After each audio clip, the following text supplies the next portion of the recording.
यह कहानी मेरी और मेरे घर के पड़ोस में रहने वाली भाभी की है। भाभी की उम्र 27 साल है। वे हाई सोसाइटी में रहने वाली काफी खुले विचारों की एक औरत थी।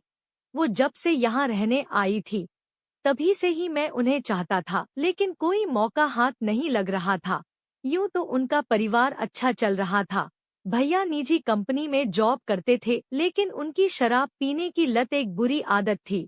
वे दिन भर काम करते और शाम को शराब पीकर आते और सो जाते, जिससे भाभी को वो सुख नहीं मिल पा रहा था जो उन्हें उनके पति से मिलना चाहिए था। मैंने इस मौके का फायदा उठाया। होली के दिन मैं भाभी के घर उनको रंग लगाने गया। मैंने आज पूरा मन बना लिया था। शायद उस दिन किस्मत भी मेरे साथ थी।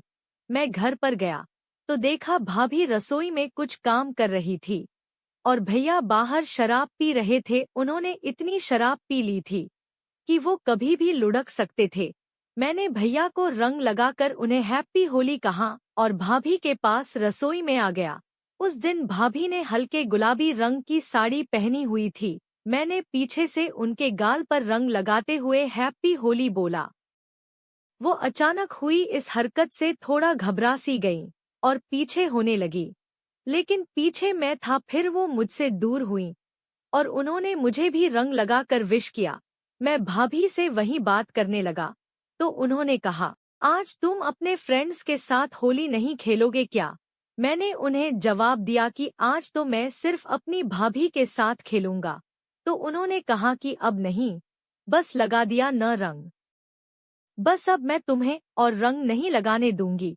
मैंने कहा, आप नहीं लगाने दोगी तो मैं जबरदस्ती लगाऊंगा। भाभी आज होली है तो बुरा मानने वाली बात ही नहीं है। इस पर उन्होंने कहा, अच्छा ऐसी बात है तो रंग लगा कर दिखाओ। ऐसा बोलते हुए भाभी रसोई के बाहर भाग गईं। फिर मैं भी उनके पीछे भागकर उन्हें रंग लगाने लगा। वो भाग रही थी और मैं उन्हें पकड़ रहा था। भैया तो पीकर टुन्न हो गए थे। इसी पकड़म पकड़ाई में मेरे हाथ में भाभी की साड़ी आ गई। भाभी को इस पर गुस्सा आया, लेकिन उन्होंने कोई खास प्रतिक्रिया नहीं दी। वो फिर भागने लगी, पर अब की बार मैंने उनको पकड़ लिया और रंग लगाने लगा। वो मुझसे छूटने की कोशिश करने लगी। वो मुझसे दूर हो गई। भाभी बोली, तू ये सब करने आया था यहाँ? रुक, मैं तेरे भैया को ये सब बताती हूँ। आज तेरी खैर नहीं।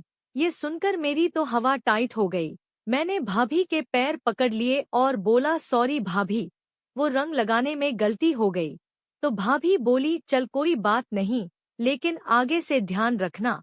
फिर भाभी भैया के पास बैठ गईं और शराब की बोतल हाथ में लेकर मुझे देखकर बोली, तू पिएगा शराब? मैंने भी हाँ कर दी और भाभी के सामने वाले सोफे पर जाकर बैठ गया। हालांकि भाभी हाई सोसाइटी में रहने वाली थी तो शराब और सिगरेट उनके लिए चलती थी, पर वो शराब बहुत कम मात्रा में पीती थी, इसलिए उन्हें जल्दी ही नशा चढ़ गया और वे लार्ज 2 पैग लगाने के बाद वहीं बेड पर पसर गईं। भाभी को नशा चढ़ गया था। भाभी मुझसे हंसकर बोली, एक सिगरेट जला दे। जब मैंने देखा कि भाभी पूरे नशे में है, मैंने सिगरेट जलाकर कश खींचा और भाभी की उंगलियों में फंसा दी।